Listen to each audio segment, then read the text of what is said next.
Greetings to everyone. My appreciation to those who selected the Classroom TZ. Thank you for coming back again. I'm Mr. Shadrach Swela, and today we're going to discuss the third topic in Form 2 called the Africa and the External World. In this topic, generally we're going to check the coming of outsiders, new people, those who are coming out from Africa. And this is the continuation of checking African history before colonialism, as in topic number 1 we discussed the African or interaction among the people of Africa. Then after that interaction, let's check how Africa contacted with the people from outside. So this is going to be our main topic. The contents, we're going to cover the following things. Number 1 is going to be the early contacts with the Middle East and the Far East. After that, we will check contacts with the Europe or Europeans. And lastly, we're going to check slave trade in Indian Ocean, seaboard, and transatlantic slave trade. So this is our 3 contents we're going to discuss in this topic. Again, thank you for coming, and without wasting time, let's start discussing our first subtopic, that is early contacts with the Middle East and Far East. So by starting, we are going to check when this early contact started. According to the information, they said early contact started around 200 BC years ago. Around 200 years ago, before Christ or before Common Era, that is when this contact established. And when we say Middle East and Far East, actually what do we mean? This is a country currently today we can say are found the following areas like Arabia, Syria, Palestine, Lebanon, Iraq, and Egypt. And from the Far East were China, the Philippines, Sri Lanka, and Thailand. Also some traders came from Indian subcontinent. And the map beside there, it's showing number of countries from those Middle East and Far East. Important thing to note here, my dear student, it is the time when this contact started. The contact started, or it recorded started 200 BC. That is important to put in your head. But also you should have number of countries representing those Middle East and Far East. Example of country that will guide you to have more understanding where is Middle East and the Far East.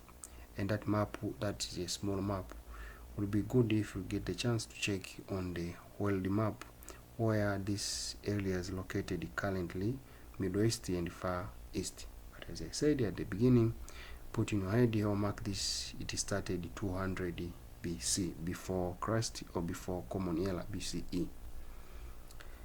And also in addition, we have some of evidence proving the interaction. As we are educated, we should have the evidence showing this interaction existed or not. Then this contact, it proved by traders. These traders were Greek Roman traders, and they wrote 3 documents. This document showed that interaction existed between East Africa and the Middle East and Far East. This document, number 1, is Periplus of Erythraean Sea. It was written by Greek commercial agents in the 1st century, Common Era. The second is Ptolemy Geography, and the third is Christian Topography. It was written by Cosmas Indocopristias in 6th century, Common Era. Then you should note here it is, as we said before, the interaction started 200 BC. But the evidence, example, the Periplus of Erythraean Sea, it was written in 1st century, Common Era, after Christ. Then which is which? It means that after reading the book of Periplus of Erythraean Sea, those Greek commercial agents, they saw this evidence the evidence is started 200 BC. Does not mean the contact started the time Periplus of Phoenician Seat was written. No. Inside of Periplus, the Periplus speak, the contact started 200 BC. So the contact it was there even before coming of these traders or passing of these traders. And mainly in this contact between Middle East and the Far East, we are going to check mainly inside of East Africa, because they came by using Indian Ocean. So most of them, they started settling at East Africa. So the traders from Middle East and the Far East, they made contact with Africa through the Indian Ocean, and it was facilitated by monsoon wind. Those are some of tips to understand, or introduction to understand the beginning of our concept. Then let's go to some main important areas: motives or factors for the early contact. When we say motives or factors for the early contact, we want to check why these people came in East Africa, or what were the reasons behind for the establishment of this interaction. Number one and the foremost, they came here for the trade. So they traded. People from East Africa made trade with the following people from Middle East and the Far East, as described below. People from China, Indonesia, and Indian, and also people from Arabia, Persia, Egypt, and Syria at that centuries. These were the people from Middle East and the Far East. They contacted with people from East Africa. So in trading, it is important to understand the commodities they exchanged. What were the commodity exchanged during this trade? So goods. So we have goods from 3 or 2 areas: goods from East Africa, the goods from Middle East, and the goods from Far East. So goods from East Africa, and generally from Africa, most of time during these contacts, goods from Africa were natural resources, and we to describe in this way. There are goods, we say forest products, ocean products, and land products. Then in forest products, mainly we mean like woods, animal skins, those animals from forest, ivory, those elephant tusky, that the product from forest. And there in ocean products, we mean those tortoise shells, mangrove poles, those are nearby the ocean. And on the land, we mean minerals that were mined from underground. So when you check the list of the goods from East Africa, most of them were natural resources, and those were valuable resources. Example, ivory from Zanj, East Africa, gold from Sofala, tortoise shells and mangrove pole from East Africa, and the rhinoceros plus slaves in some quantity. So these were the commodities exchanged from East Africa. And then what they got from Middle East and the Far East, goods from Middle East and the Far East were swords, grasses, beads, cotton, clothes, and as I mentioned there, those were the commodities taken from, brought by people from Middle East and the Far East. So very, very important while you're explaining the issue of trade, you should understand the groups who were trading in that process. The groups here, we have 2 groups. Group number 1 is people from East Africa, and group number 2 are the people from Middle East and the Far East. Number 2, you should understand what they exchanged, the commodities or goods from both sides, goods from East Africa and goods from Middle East and Far East. As I tried to show you there, that is how trade conducted. So because of needs of these goods, they made contact. Another motive for interaction, it was religion. All of us, we understand the people from Middle East and the Far East, most of them, they were Islam. So they wanted to spread the Islamic religion to East Africa and also to West Africa. So people from Middle East and the Far East, they came mainly to East Africa to spread the word of God by spreading that Islamic religion. And in East Africa, it went through preaching, and sometimes they fought a war called jihad, but the aim it was to spread the religion. And the religion we are talking here, it is Islamic religion. So the point to note here, the first external religion to contact with us, it was Islamic religion before coming of missionaries that introduced the Christianity. So Islam, it was the first in Africa, and later Christianity came. At the time missionaries came as agents of colonialism, they brought Christianity. So in this concept, we mean the introduction of Islamic religion or spread of Islamic religion. And because of that, we have some of evidence. When we check the coast of West Africa, most of areas or most of people are Islams. Why? Because of the coming of these people. At the beginning, they settled at the end of ocean coastal areas. Due to the difficulty or poor infrastructure, it was difficult to penetrate the interior of Africa, so they ended the coastal areas. Point number 3 of factors for the interaction, it was exploration and adventure. Some of people from Midwest and the Far East, they wanted to increase ideas or knowledge on the geography of the world, especially the part of East Africa. So they done adventure and exploration. And here we have some of travelers, example, Ibn Battuta and Al-Idris. They came in Africa as explorers. They want to understand or to know the geographical features of East Africa and Africa at large. So just exploration and adventure. Number next, it is establishment of settlement. Some of people from Midwest and the Far East, they came when they built permanent settlement in East Africa. Because of there, we have some of design and architecture built by those people from Midwest and the Far East, and also we have some of product of those half-casting. So it's shown that some of people from Midwest and the Far East, they came here for the aim of settling permanent, not only for the trade and go back, or spreading religion and go back, or adventure and go back. Some of them, they came for the reason of settling forever, and that's why we have the product of their settlement up there. Those were the motives for the comings. The last motive that was main important, it is this thing called the monsoon wind. You should understand at the beginning or during those traveling and the adventure, they were using waterways. And the waterways were using ocean. We mean ocean.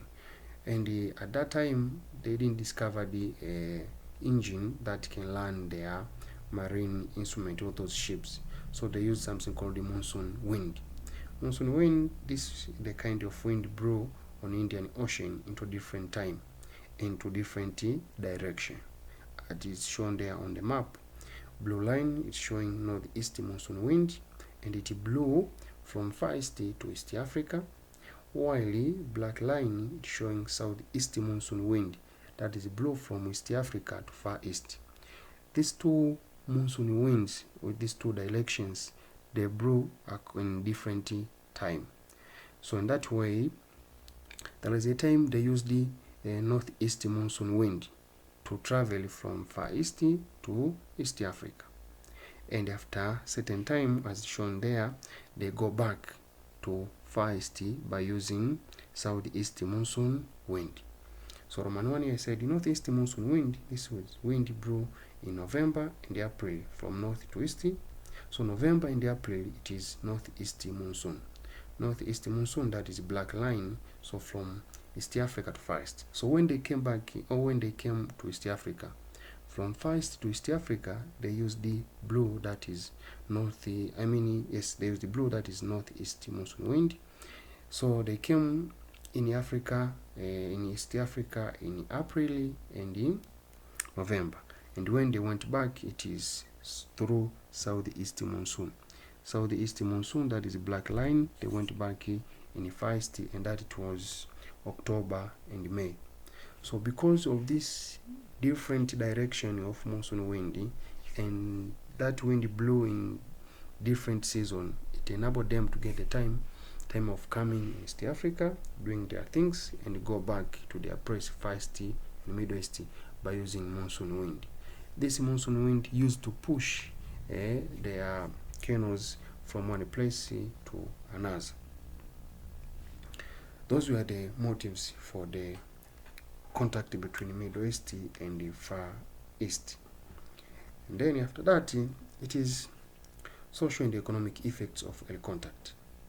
After receiving these guests or these strangers, what they left to us, how we affected with this contact. Then we have different effects, and we grouped these effects into two categories, that are social effects and economic effects. Number one is rise of coastal city-state. This is actually social and somehow economic. Rise of coastal city-states. Because of the coming of these people, different states in East Africa raised. Example, we have Mogadishu, Zanzibar, Mombasa, Kilo, and Sofala. They were once smaller and important coastal villages, but they grew into cities due to the establishment of or coming of these foreigners. So we have those places, and even up today they are famous. Example, Zanzibar, Mombasa, Kilo itself, they're very, very famous because of the coming of these people. And to prove again, all these areas affected by Islamic religion. Out of that, we have intermarriage. In intermarriage here, we mean the marriage between two different origin people. Example, maybe in Kyosa and the people from Moshi, maybe Kilimanjaro, Chaga. That is intermarriage. In this case, we mean the marriage between Africans and the people from Middle East and Far East. And because of that intermarriage, they gave us the product of the intermarriage is a production of caste. Sometime in a document they call them mulattoes. Of caste, these were the people or the product of intermarriage between Africans women and the people from Middle East and the Far East men. And even up today, we have the product of those of caste currently in 21st century in those areas. Those of caste had evidence or the sign proving there were contact between people from Middle East and the Far East. Spread of Swahili language. Language can spread or can expand into different ways. Language can expand or can increase by having high number or increasing number of speakers, but also we can say the language is expanding or the language is growing by having different vocabularies. So coming of these people from outside, they gave us new vocabularies or they increased vocabularies in Africa or in Swahili language. So we borrowed or we took some of words from the language and we're using in Swahili language. In that way, Swahili language got new vocabulary and it grew or it increased. The important thing it is to understand or to have an example of those words. We have Arabic words in Swahili language. Example, salam, that is the Arabic word we took from Arabic language. Shikamo, kitabu, sala, and darasa. These were the words we borrowed from that language of people from Middle East and the Far East. The one like dunia, gunia, pesa, chai, kitumbua, chapati, gari, kinara, shela, bangili, gundi, laki, and the rupia were borrowed from Indian language. So you can see there is some part of Swahili language, it is taken from Arabic language and Indian language. In that way we say the Swahili language spread or Swahili language grew. Swahili language expanded by having another vocabularies. And where we go those vocabularies, it's from those people from Middle East and the Far East. Remember, when we say spread of language, Swahili language, it is very, very important to have example. Show us example of 1 or 2 or 3 words coming out from Swahili language, and the main it's coming from those Arabic or Indians to prove Swahili grew. It's very, very important to have examples. Another economic effect, it is spread of Islam. This is very, very open, and up to date we have some followers in East Africa, especially in the coast of East Africa. They said Arabs and Persians who settled along the coast of East Africa spread Islam along the coastal state of West Africa. It also extended to the interior. Arabs built mosques wherever they settled. This was alongside with the introduction of Islamic laws in order to maintain justice and order, and these laws were taken from the Muslim holy book, that is Quran, and they were administered by the Qadi, or those judges. We have this system even current in our places. Example, when you check the court hierarchy or court system of Zanzibar, we have that Qadi court.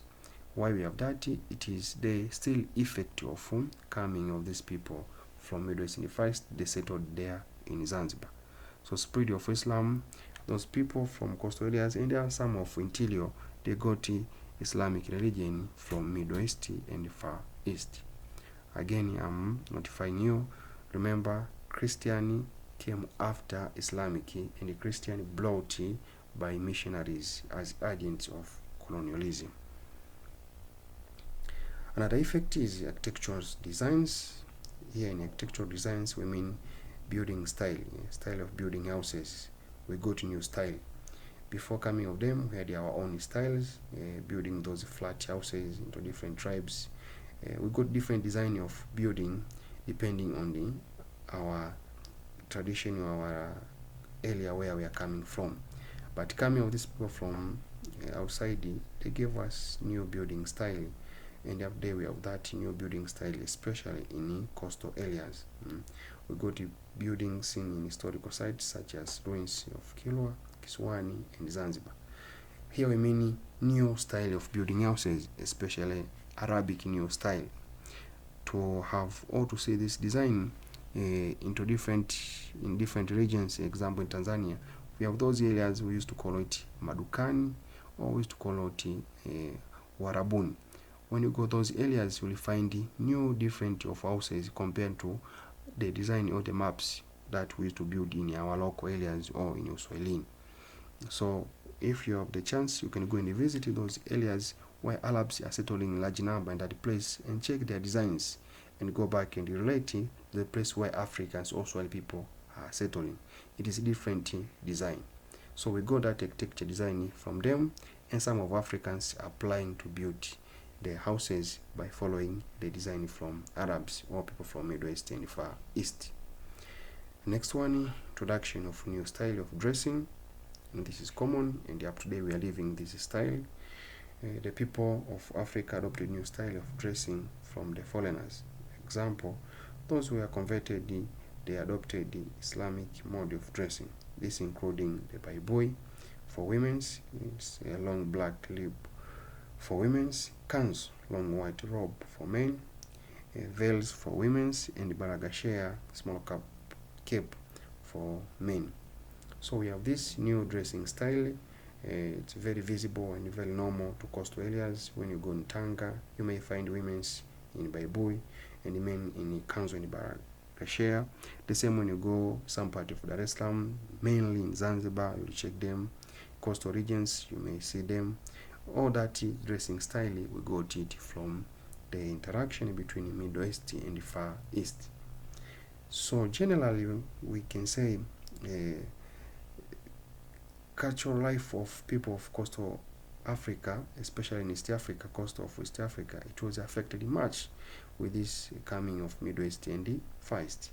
Again, I'm standing why only coastal areas? Because of the poor infrastructure to penetrate the interior of Africa. Very, very few areas of East Africa it was affected by coming of these people interior.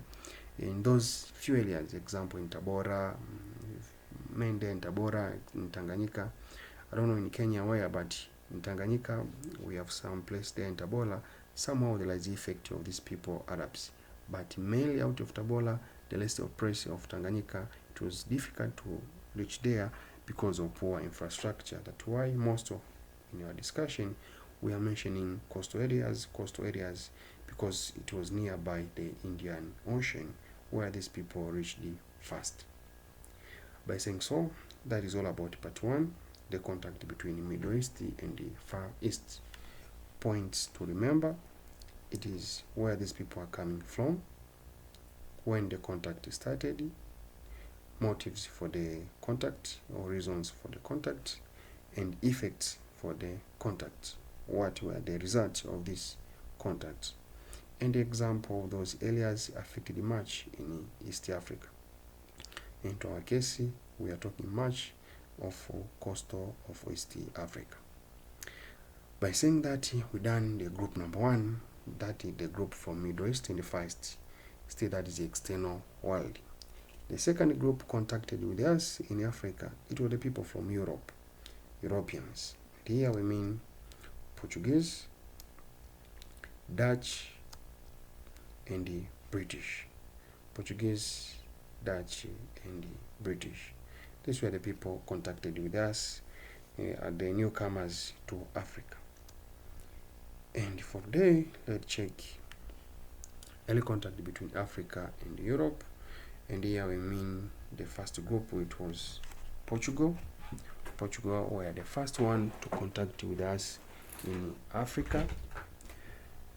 And we are going to check the reasons why Portugal were the first to contact with us in Africa, and which places they passed the, what were the motives for them to contact in Africa. Portuguese were the first Europeans to arrive in Africa, led by Bartholomew Diaz. Point number 1 to note, that is, they were the first to contact with us. So the first European nation to contact with the Africans, it was Portugal. And the first European to touch Africa, it was Bartholomew Diaz, when in 1488.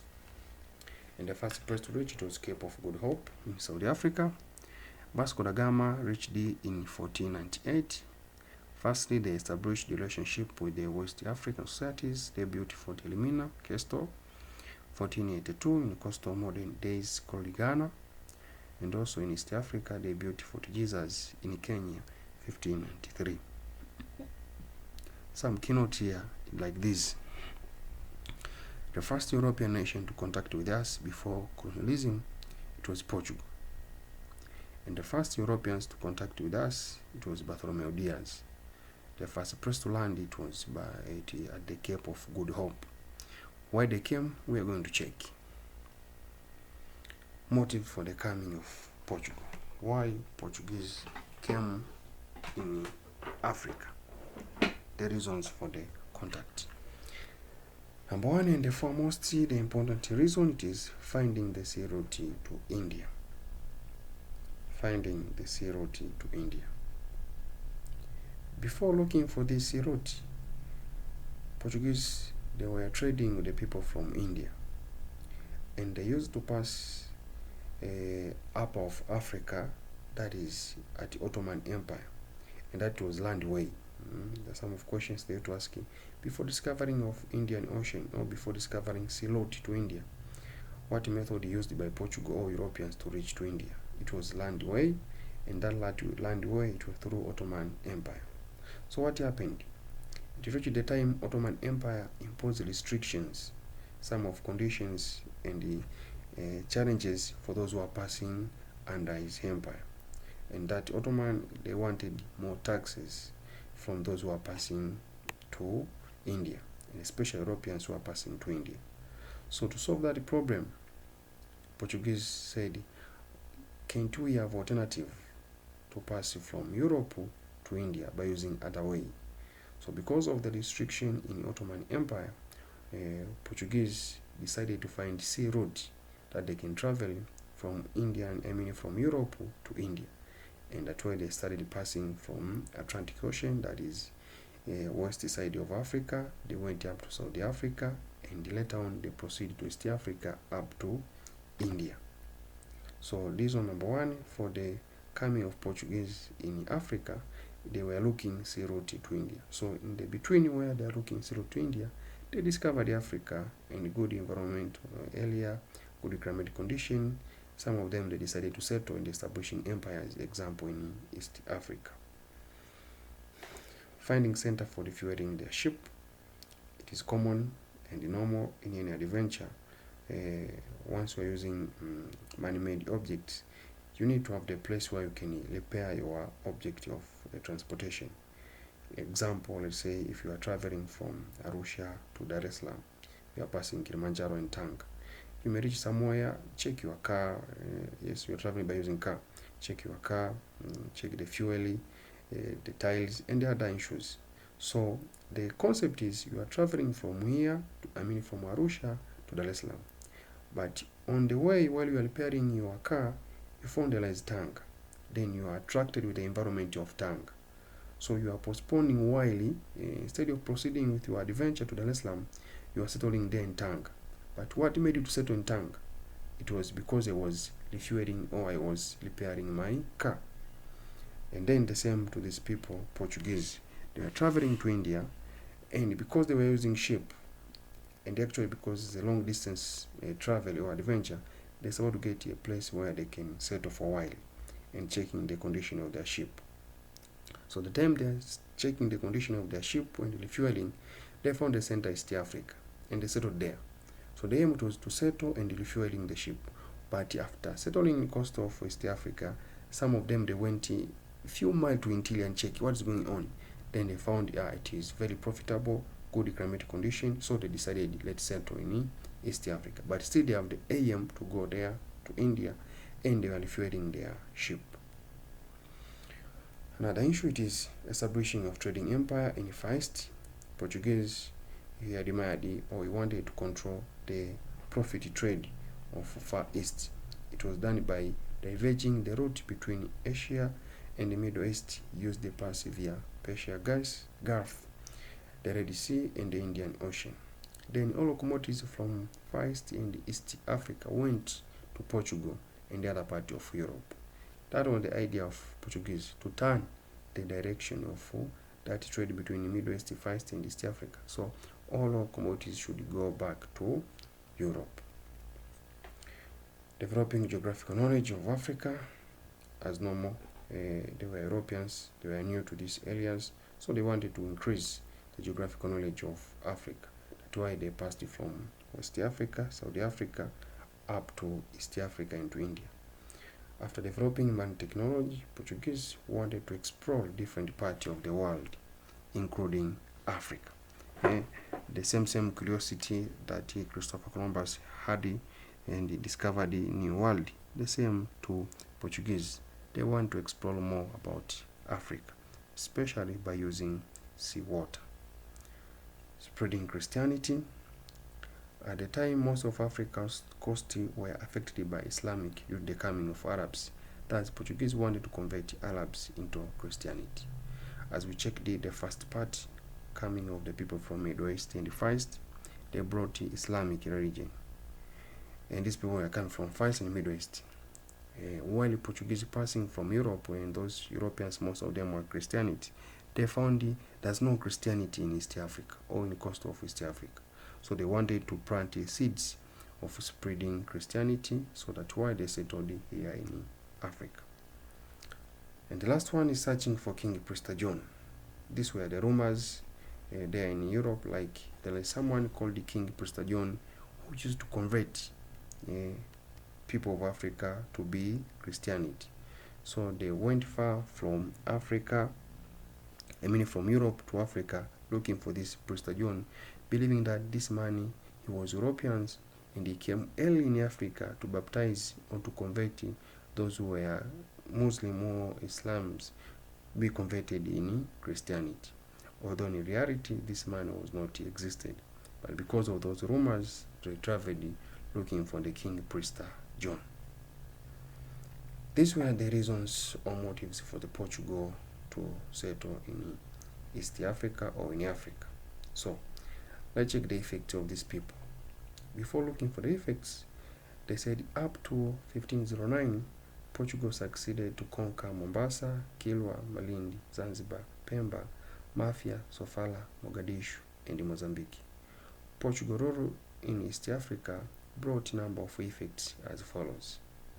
Number 1, change of major trade route.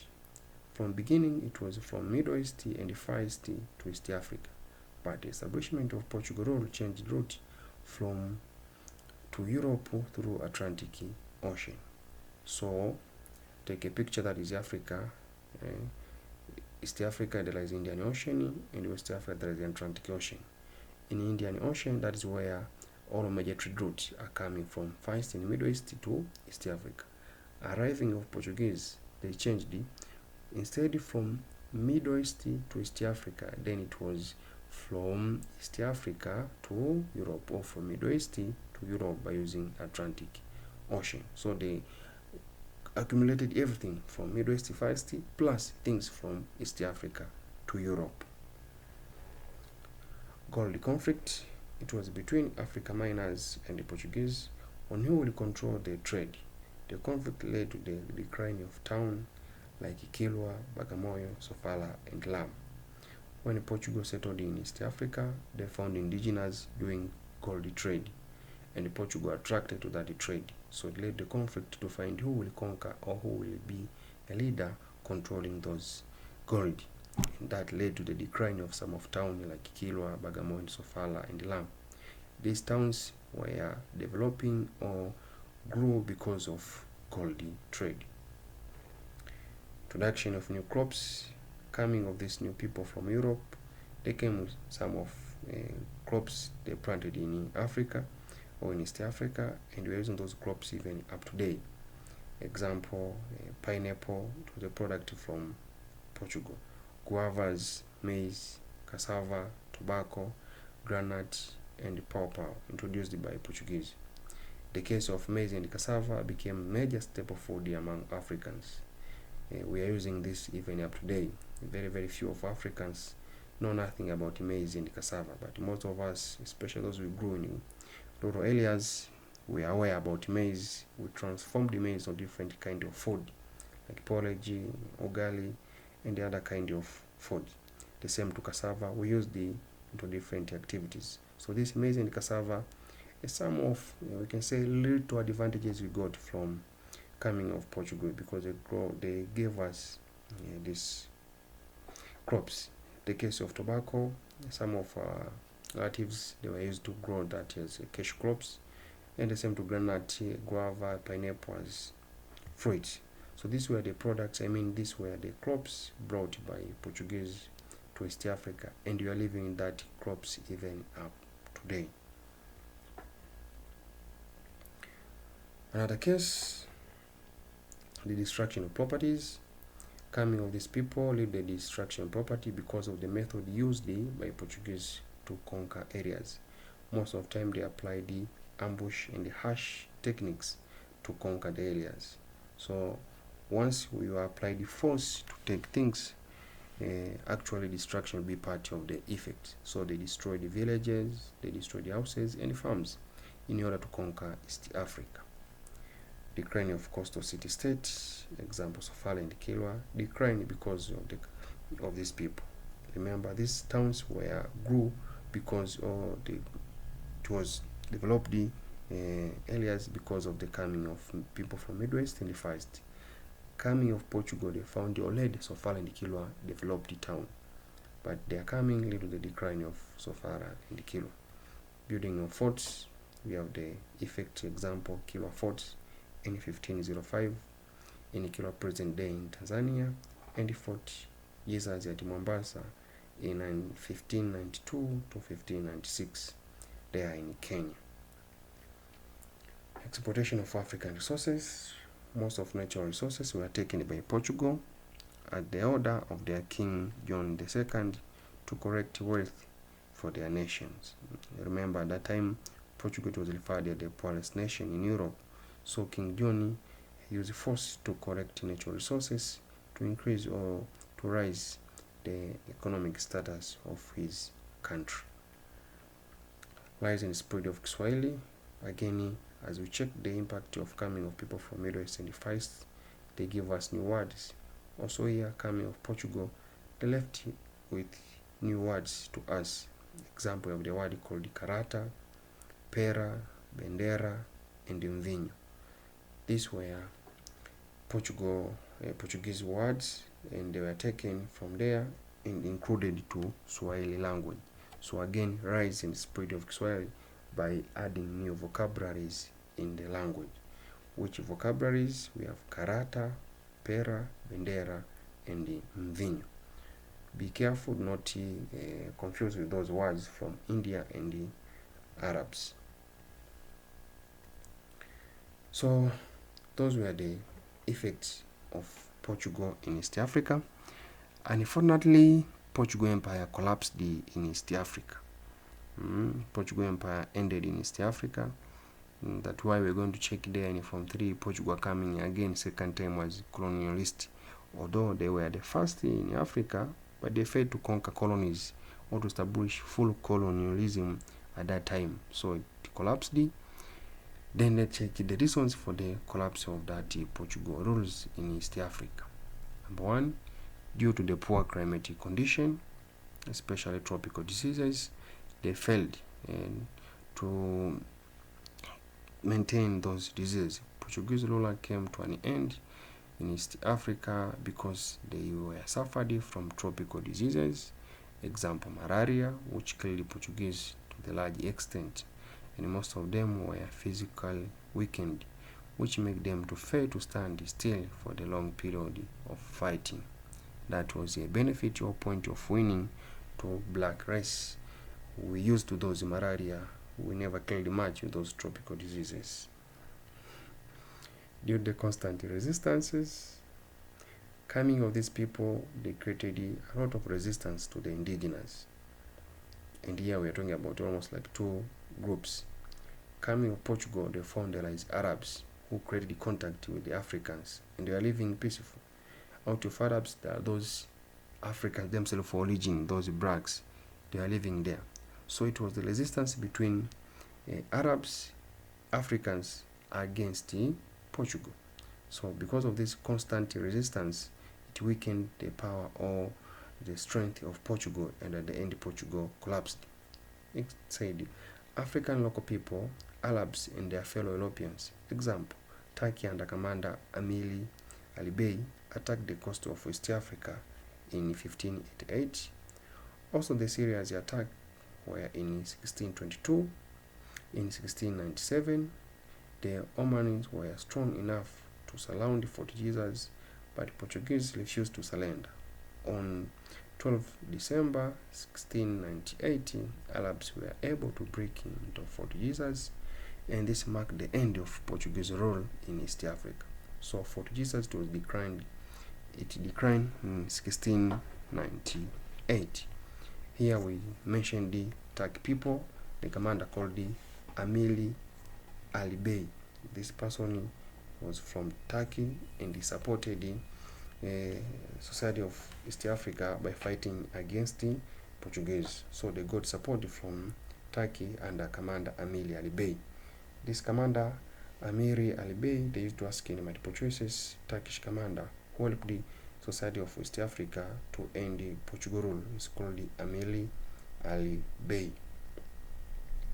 Lack of experience and well-educated officials, Portugal was unable to provide enough manpower in East Africa region.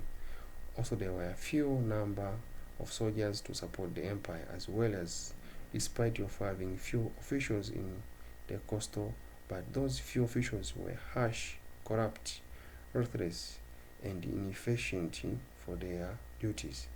This caused the failure of Portugal in East Africa. Poor economic status, as I said before, out of controlling trade, Portugal failed to manage and learning cost of the empire, as Portugal it was a poorest nation in Europe at that time. The vastness of the empire, Portugal held large area in East Africa that made it difficult to control it. The empire was so big that it was difficult to control all those areas. That's why it started small conflict into smaller areas, and at the end it overturned Portugal, and the Portuguese went back to Europe. Those were the cases of Portuguese in East Africa. Portuguese in East Africa. So mark, the first group to contact with Africa before colonialism, it was people from Middle East and Far East. The second group, it was from Europe, and the first European nation, it was Portugal under Bartholomew Diaz at the Cape of Good Hope. Then let's check another contact we say Dutch settlement at the Cape, the coming of Dutch at the Cape. This is the second group of European nations to come in Africa, and Dutch at the first they settled at Saudi Africa. So before Dutch came, let's check a background of the Cape of Good Hope. Remember, this name Cape of Good Hope, it was named by Bartholomew Diaz. It is those Portugal who named the Cape of Good Hope. So Cape, it was covered by people called the San and also Khoikhoi. And later on, this Khoikhoi joined and the San joined, and they formed society called the Khoisan, or the group called the Khoisan. So Khoisan, the brand word, come from San and Khoikhoi people. This were gathering and the hunting activities. And another group, they are Bantu. Bantu was the largest group at the Cape. It has those number of tribes like Swana, Venda, Gweza, Zulu, Ndebele, Swaz, Shona, Hosa, and Ngoni. These were the people, their life, and they grew crops such as maize, beans, and pumpkins. They used the iron tools and they produced enough food which encouraged population growth. The surplus encouraged trade between communities. So the largest group of the people settled at the Cape, they were Bantu. So before coming of Dutch, does not mean Cape it was empty land or blank area. It was covered by Africans. And who were those people covered the Cape? It was Khoisan and the Bantu. Khoisan means that Khoikhoi and the San. So Dutch came and found that people are living there. What was the reaction? We're going to check it. So Dutch settlement at the Cape, we need to understand who were Dutch. Dutch or Boers came from Holland or Netherlands, and they firstly settled at the Cape in Table Bay in April 1652 under the leadership of Jan van Riebeeck.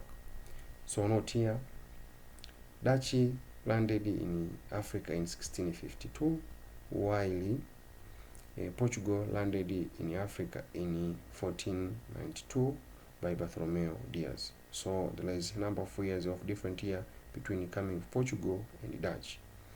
And these Dutch sometimes were called the Boers. Then they got different names. Dutch farmers called themselves Boers. They were settled at the Cape, and they called themselves by the name Afrikaners, meaning that white of Africa, and the language spoken by those Afrikaners, it was called the Afrikaans. So we have Boers, those are Dutches, and those Boers called themselves Afrikaners. The language spoken by those Afrikaners, it was called the Afrikaans. So another name of Boers, it is Afrikaners. And then the map showing where these people came from, and they came under the company called VOC. And this company, they were doing trading, especially they grow vegetable, fruits, and keep animals such as cattle.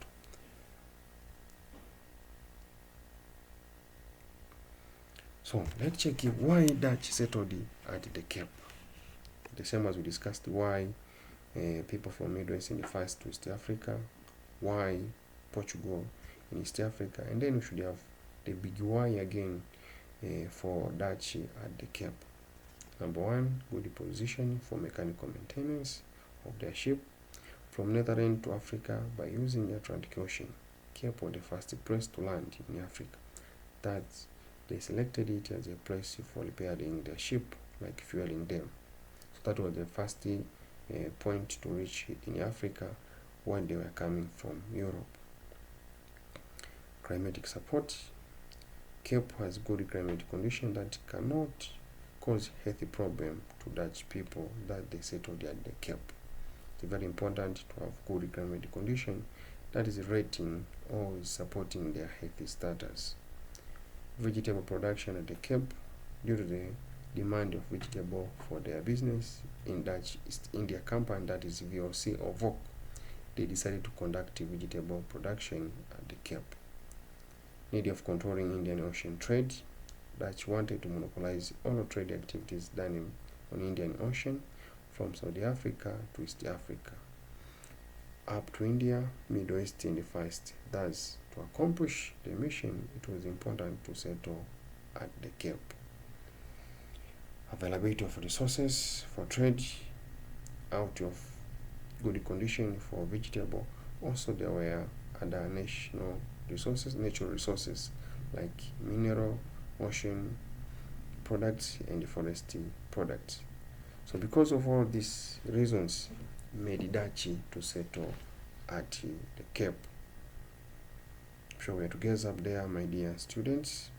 So what occurred at South Africa when Dutch settled at the Cape? Effects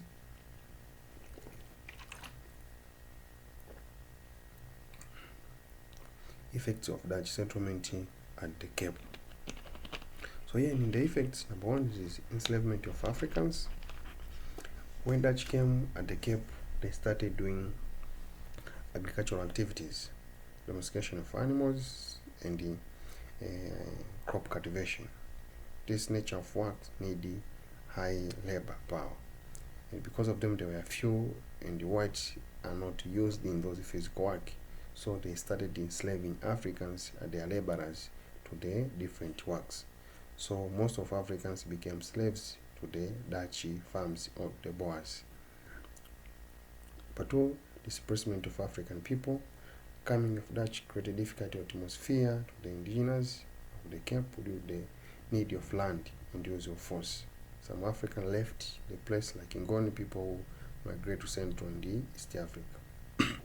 Displacement of African meant that some of Africans who were not able to tolerate the situation at the Cape, they learned their way to find the place where they can live peacefully. Racial segregation, it was the beginning of apartheid policy. Coming of Dutch mistreated Africans because of their dark skin. And that was the beginning of this, something called the apartheid policy up to date in South Africa. It was because of this coming of Dutch. Dutch termed the Africans because of skin color a weak object, so they mistreated them. Expansion of European settlement at the Cape. Coming of Dutch, it was opening of the gate of other European nations to settle at South Africa. Example, after coming of Dutch, later on in 1820s, British arrived at the Cape. So coming of Dutch settling at the Cape, it opened door to other European nations, like there is a place called the South Africa or Africa at large. Europeans, they can settle and they can find the natural resources. So other European nations came by using the door opened by Dutch. Series of 4. Africans were not quiet. Africans were not silent after coming of these people. When Dutch arrived at the Cape, Africans trying to fight to protect their political independence and also to protect their economic resources. And that resistance or that fighting, it was referred as Kafiri Wars by Dutch. Dutch named the Africans as Kafiri, and because they are fighting them, they named this is Kafiri Wars. And the last one, introduction of new culture, example, new language. We got new language, that is Afrikaans.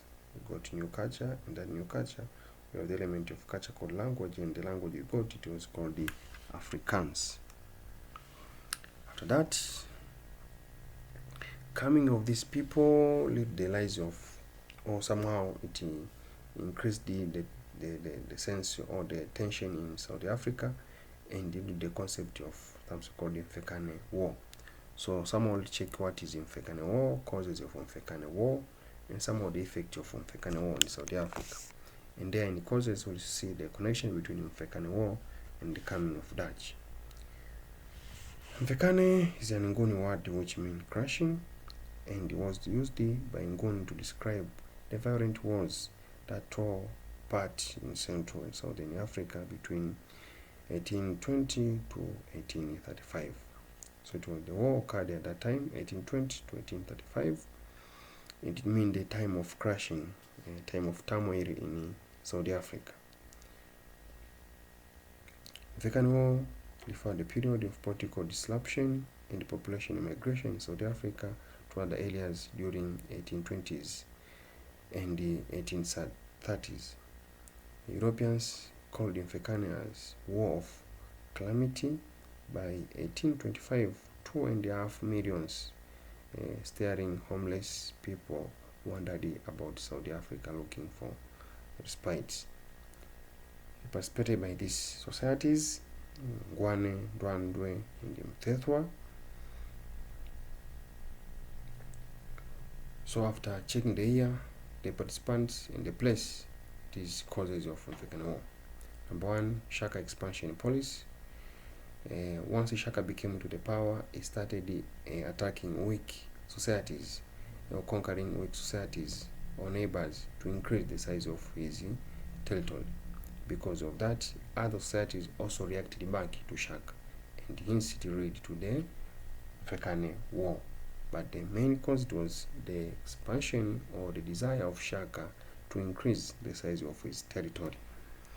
Control profitable trade along the Lagao Bay in Mozambique. A number of powerful states fought one another over the control of trade along the Lagao Bay. Some societies in South Africa region began to compete more intensively for control of the commodities traded, particularly ivory, with the Portuguese through the Lagao Bay. Guns received in trade made the competition and more violence in South Africa.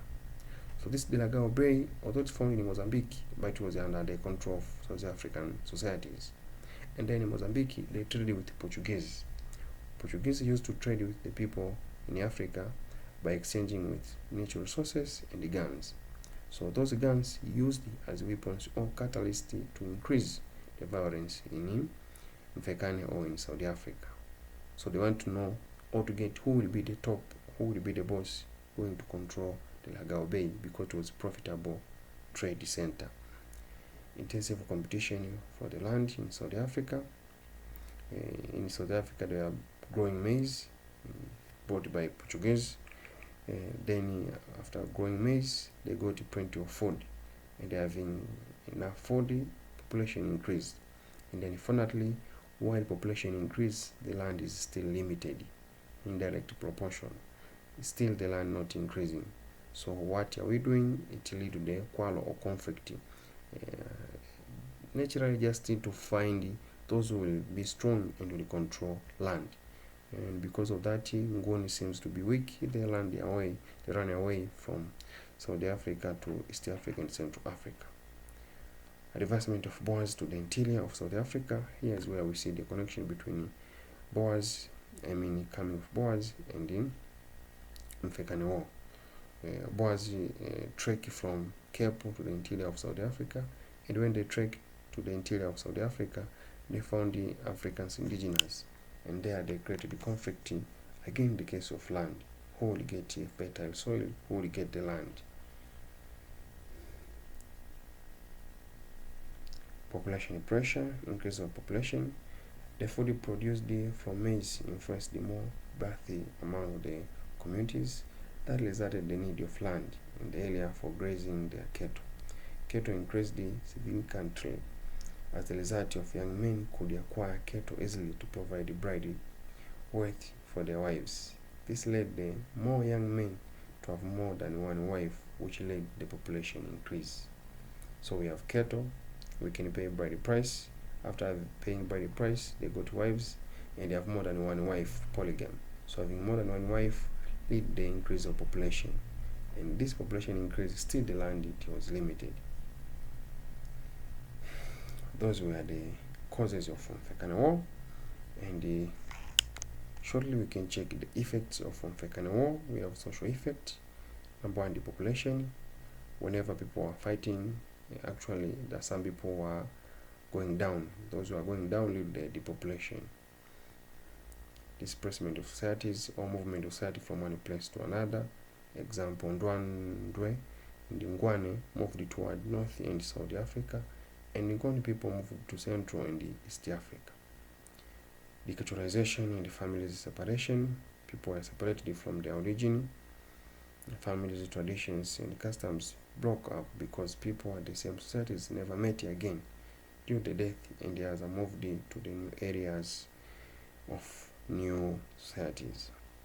Intermarriage among the societies, when a group moved to another place, married each other. Example, He and Mbuga intermarried with the central societies. Similarly, in Mozambique, the Mashweshwe migrant intermarried with the people they stayed with them. Those were the social effects. Political effect: establishment of Boer settlement at Natal in South Africa. Many people left in Natal area during the war, hence Boers occupied that area and established the settlement in 1800. Emergence of strong leadership: the state that survived until the period of European colonization of some leadership had created outstanding armies. They put up a stiff resistance to Europeans' conquest. So here mainly we mean Shaka Zulu, the one who remained up the last mark of the war. He remained and became powerful and being able to resist the coming of Europeans. Decline of some states in Central Africa and East Africa. States like Rose and Tumbu were badly destroyed. Nguni migration in East Africa destroyed states like Yao, Manumtapa, Thongo, Sanga, and He. All these states were declined because of the newcomer or this migrant who came to their areas. And this migrant, they were well experienced in war, so it was easy for them to defeat the indigenous. So that's the part one I can say about newcomers in Africa. So we discussed the three newcomers. We discussed the people from Middle East and the Far East. We checked the Dutch settlement. Before that it were Portugal in South Africa, Portugal at East Africa, and later, lastly, we checked the Dutch at the Cape. So coming for these people, in one way, they created something called the slave trade in Africa. Coming of people from Middle East and the Far East, they created slave trade there in East Africa. Coming of Portugal, they created slave trade there in West Africa. So again, let's check slave trade in Indian Ocean, that was under people from Middle East and the Far East. And also we'll check slave trade in West Africa. That's going to be triangular slave trade. Keep staying with me and let's proceed. Slave trade. So we need to have meaning of some of words here, like slave, this where the person, slave master, the person owning slave. We have slave trade, the exchange or the process of buying and selling human. And we have the term called the slave market, the place where you can buy or you can sell a person. Here we are talking about selling humans. The way you are going there may be at mall, looking for the commodities. So those shelves, change those commodities you are seeing the shelf, those are humans. You are buying humans. The way you are going may be there in the open market.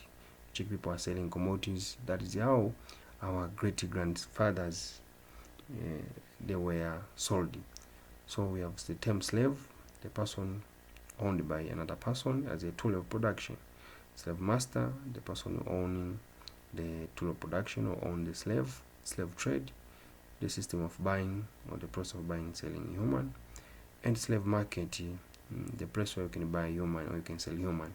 Example, greatest slave market in East Africa, it was in Zanzibar. Africa experienced two large slave trade, namely transatlantic slave trade and Indian Ocean slave trade.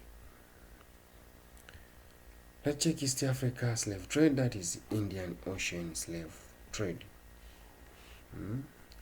It was a trade that conducted across Indian Ocean from West Africa. Slaves were taken to Middle and Far East, Indian Ocean, islands, and South America. It came into peak at the mid of 19th century. The map behind here is showing the area that slave trade occurred mainly. So we have coast of West Africa from Mombasa, Bagamoyo, Kilwa, Mozambique, Sofala down there, and from there all those were taken to Far East in the Middle East. So how these people obtained? What were the mechanisms used to get slaves? Number one, selling and buying domestic servants. I have an example here of advertisement, but this was in America, but also here in Africa, it was like that. Valuable gun of young Negroes. Yes, they said they will be sold at auction on Wednesday, 25th. Time, which is 12 o'clock at the banks. 17 valuable young Negroes, men and women, filled the hands, sold for no fault, with the best city guarantee. Sell positive without reserve. Term cash. There is the amount of money there. I want to know when it happened. It happened in 1840. So in 1840, our great grandfathers were sold there in America. So number one was selling and buying domestic servant. Number two, kidnapping. They kidnapped the people while they are traveling, or while they were going to fetch water, or looking for the basic needs, or sometimes they went for hunting and gathering. They were kidnapped by those people who doing slave trade. Selling of criminals, those who went against the society laws.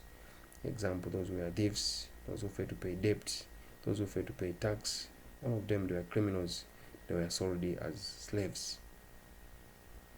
War captivity, in one way or another. Some of African societies, they get into fight, and they say that lose in the war or in the battlefield, they are taken as a captivity and they are sold as slaves. Sometimes they initiated war intentionally to find the war captivity in order to get slaves. Trickery, also Africans were tricked. This was very open. Some of groups were used as a porter, killing those elephant tusk ivory, and when they reached at the coast, they at the end of the coast, they were sold. But at the beginning, they were told that your work is on to kill those ivory, but when they reached at the Cape or at the coast, they were sold as slaves. So they were tricked. Raiding of village, sometimes they used to raid the village by force and capturing those strong women and strong men by force and take them to the slave market. And the last one, inheritance of slave status. Those slave master also, they got slaves by those slaves to inherit the status of their parents. I mean, like if your father and your mom were slaves and you were born while your parents are slaves, automatically and you are becoming slave because you were under the situation of slave. So some of people, they became slave by inheriting status of their parents. Their parents, they were slaves, and the kids born during slave time in the house of slave master. So slave master got new slaves or increased number of slaves. I'm sure we are together there. The reasons for the rise of East Africa slave trade. Here we're talking about Indian Ocean slave trade. Number one, increase of slave demands in Arabia and Asia. Those who were slaves were needed for various work like domestic workers, soldiers, and farm laborers. So increase of high demand to those areas led to the increase of slaves in East Africa. Opening of Portugal plantation in Brazil. Portugal opened sugar and coffee plantation in Brazil that caused demand of more labor. First, they used to take slaves from West Africa, but were not enough, hence they opted the East Africa slaves. French plantation. French needed more slaves as workers in their sugar plantations at the island of Mauritius, Mayotte, Madagascar, and the Reunion. At that time, French not yet discovered the machine or underwent industrial revolution, so they used to use the slaves in the production of sugar. And because of that, French sugar, it was cheap in the market comparing with Britain sugar. And that's going to be the reason for the abolishment of slave trade. There later on, British and the French sugar competition, and at the end led to the decline of slave trade. But at the beginning, French used the slaves in production of sugar in those islands, that is Mauritius, Mayotte, Madagascar, and Reunion. Expansion of ivory trade. Because of good profit in ivory trade, so there were demands of the potter or people to kill those ivory, and a good way to reduce cost was using slaves. So slaves used to kill those ivory from the forest to the market. Sultan settlement at Zanzibar around 1840. Sultan Said of Oman shifted his capital city from Oman to Zanzibar, where he opened a cloth plantation that slaves were needed for domestic work and plantation work.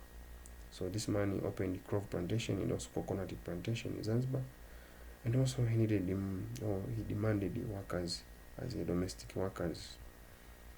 Needed local chiefs. Local chiefs needed the people as a cooks during the caravans loads. So you can imagine even our fellow Africans sold as slaves. Effect of slave trade in East Africa. We have groups of the effects. We have social effects.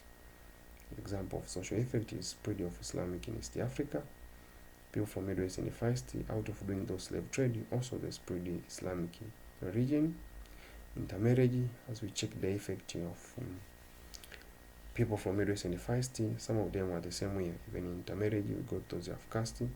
Spread of Swahili to the interior of West Africa. Here it's going like this. Swahili language, it was a language of coastal areas. Then interior language, they used their vernacular language. So people of coastal areas, once they wanted the slaves, they penetrated the interior looking for the slaves. And then in the interior, they found people speaking the vernacular languages or their mother tongue. So those agents of slaves trading, or those who are looking for the slave trades, became the initiator of using Swahili to the interior. So Swahili went to the interior of West Africa or of other places because of those people who were looking for the slaves. And next it was the population. It is constant because they took some of our people from our area and they are taken to the other places, example to the Arabian countries and Oman. Psychological effects. These are psychological problems. Because of slave trade, it created fear and insecurity to Africans. Most of Africans became to fear and to live insecure life. So they are not happy with their situation. That is psychological effect. Family separation. People, they were separated from their families and it created loneliness to those separated family. Poor living condition in captivity. Those slaves were treated badly. The place where they were captured as slaves. So because of the poor conditions or poor situation where they were living, it created emotional problems, emotional feelings, psychological problems to the slaves. Humiliation and torture during raids. The process of obtaining slaves was not friendly. There's no any method or mechanism used to obtain slave. It was friendly to the slave. All those methods were bad, cruel, and harsh to Africans. So that's why it created humiliation and torture during raids. And the last one is economic effects. In economic effect, we mean open trade to the interior of West Africa, rise of plantation, agriculture, cloves and coconut. Then Zanzibar, rise of towns, slave centers like Mpwapwa, Bagamoyo, Tabora, Korogwe, Hedaru and Same. Decline of agricultural production. Why decline of agricultural production? Able men or labor was taken as slaves. So Sultan Said in Zanzibar, also we have this short concept. This man came in Zanzibar from Oman, and he came in Zanzibar in 1840. Why Sultan shifted his capital from Oman to Zanzibar? These are some of few reasons. To control slave and ivory trade in East Africa. Zanzibar had a wide and deep harbor for shipping. Zanzibar was a market center for the trading from interior, the Central and East Africa. Establishing cloth plantation, cloth crops, and the high price in Europe and used it to produce perfumes and insecticides. So because cloves, it was a very very good crop in European market, so Tyneside look at it as an opportunity where he can plant cloves in Zanzibar and sell it in Europe. Transatlantic slave trade, the last slave trade in Africa, sometimes referred as triangular slave trade. What is this? This was the trade conducted across the Atlantic Ocean. That's why it was called the transatlantic slave trade. So it was the trade used to pass via Atlantic Ocean. That's why it was called the transatlantic slave trade, through Atlantic Ocean. Sometimes it referred triangular because in the movement of that trade, it included 3 continents, that was America, Africa, and Europe. When you draw the structure of this continent, you will find they are creating triangular shape or triangle shape. The trade conducted from 16th century to 19th century, and Portugal was the first European nation to engage in this trade. The map beside here is showing the movement of trade routes from Africa to America to Europe and back again to Africa. Then let's check the commodities exchanged in this movement. So the trade consisted of 3 continents: Africa, America, and Europe. So what they took where, and where they took again. So from Europe, there we got manufactured goods. Because of Industrial Revolution, Europe, it was referred as workshop of the world. So that was the place where they done production of manufactured goods. And after producing those manufactured goods, example like metal pots, pan, beads, millers, wine, and guns, and clothes, they bring back to Africa. So they took manufactured goods from Europe to Africa. And here in Africa, what it was taken from Africa, it was slave, mineral, animal skins, beeswax, wood from forest.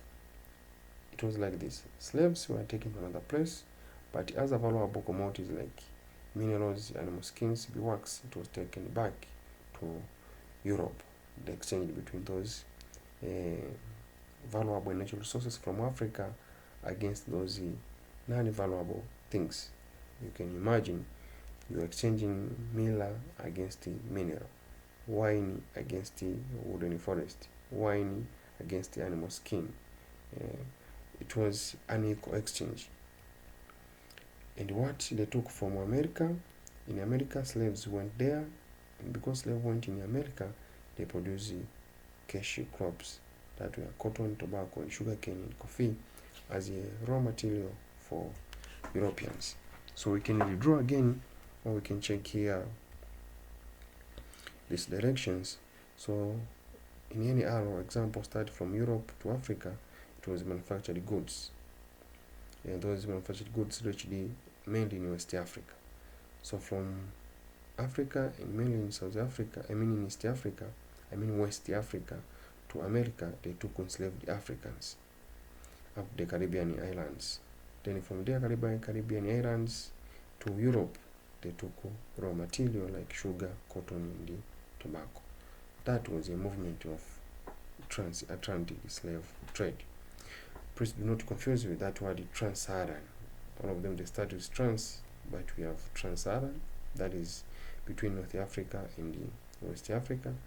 And here we are talking about transatlantic, between America, Africa, among America, Africans, and Europe.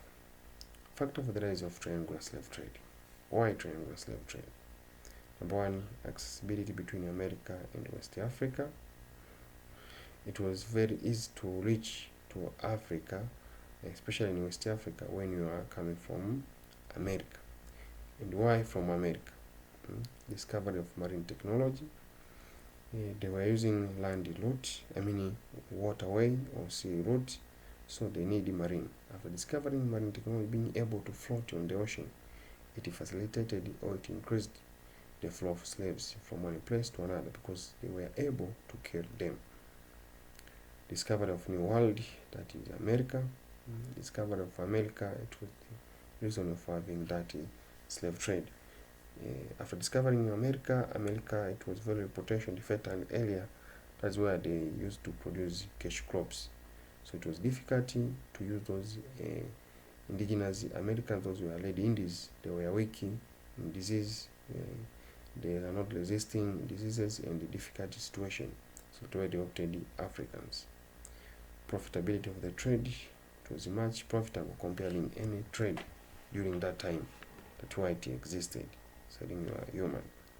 The expensiveness of white slaves, it was difficult to hire white slaves because they needed those luxury accommodation comparing blacks. So they took blacks as easily and cheap to control and to accommodate. Stability between America and West Africa, this I think is repeated. Existence of seasonal winds, somehow the same like monsoon wind there. These seasonal winds help to push them from one place to another. The occurrence of Black Death disease, bubonic plague. This bubonic, or this disease, sometimes called the Black disease, it killed most of Europeans. Those white, especially indigenous white there in America, most of them were killed by this disease. So it was difficult to get another labor. So the only alternative after this disease, it was Africa. That's why triangular slave trade existed as a solution alternative to fill the gap caused by this disease. Then let's check the effects of triangular slave trade. Economic effects, technological stagnation in Africa, no more development of technology because of some reason. Number one, they brought manufactured goods in Africa through triangular slave trade from Europe to Africa. After bringing those manufactured goods, they decreased the speed of Africans to invest or to come up with the new skills. And number two, technological stagnation because they took our skilled men to be slaves in their places. The decline of African local industries because of imported manufactured goods. How come you can buy the same product produced by Europeans and the Africans, while that produced by Europeans is cheap? Sometimes it looks good. So bringing of manufactured goods in Africa and selling them in cheap price did the decline of African local industries. Decline of African agricultural production because there are no able men for production. All able men were taken as slaves, so it created starvation. Collapse of transatlantic trade.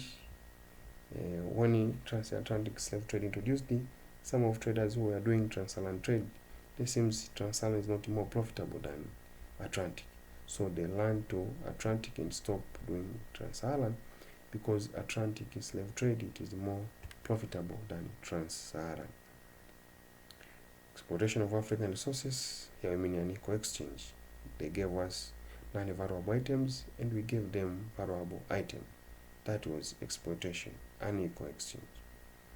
And the last one, increase of wealth to African chiefs. There are some chiefs betrayed their fellow Africans and they to sell their Africans. And after selling the Africans, they got some of ornaments and some of worth things from Europeans. These were economic effects of triangular slave trade.